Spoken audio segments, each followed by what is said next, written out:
এবারে ভ্যাসলিন প্রেজেন্সে শীতের সাতকাহন।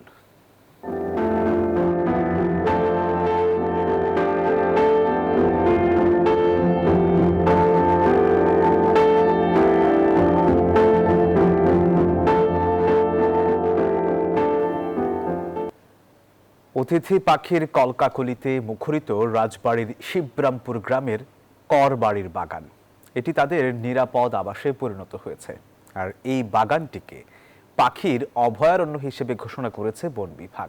এদিকে শীতে অতিথিদের দেখতে প্রতিদিনই এখানে আসছেন দর্শনার্থীরা। মিঠুন গোস্বামীর পাঠানো তথ্যচিত্রের ডেস্ক রিপোর্ট। পুরো এলাকা জুড়ে শুধু পাখির কলকাকলি, ডানা ঝাপটানো আর কিচিরমিচির শব্দে মুখরিত চারপাশ। লম্বা পা ও হালকা ধূসর বর্ণের ঠোঁটের পাখিগুলো দেখতেও বেশ। এ চিত্র রাজবাড়ির বনিবহ ইউনিয়নের শিবরামপুর করবাড়ির বাগানে। পুকুর পাড়ের বড় বড় গাছে বাসা বেঁধেছে হাজার হাজার ধূসর পালকের বড় আকারের শামুকখোল পাখি।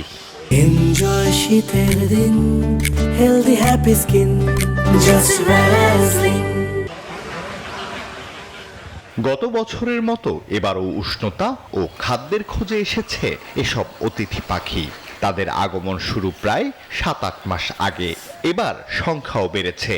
এখন প্রায় প্রতিটি বাসাতেই রয়েছে ডিম ও ছানা।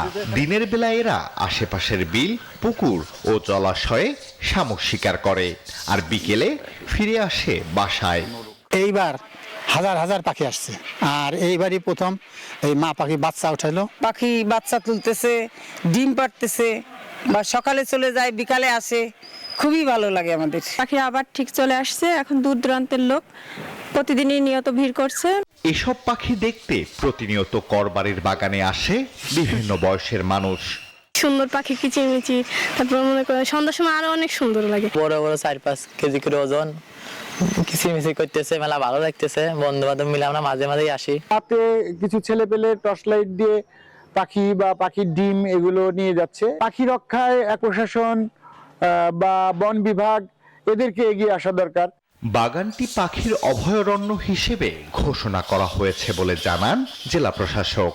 খোলা প্রকৃতির মাঝে জলমহলগুলো বা বিলের অবস্থানের কারণেই যেটা আমি ধারণা করে নিতে পারি যে এখানে শীতকালীন পাখিরা আসে। পাখিগুলোর অধিকাংশ শামুকখোলা বা ওপেন বিল স্টর্ক, পানকৌড়ি ও সারস পাখি, যাদের কেউ আসে সাইবেরিয়া থেকে, কেউ বা হিমালয়ের পাদদেশীয় অঞ্চল থেকে। আলহাদি খান, নিউজ 24।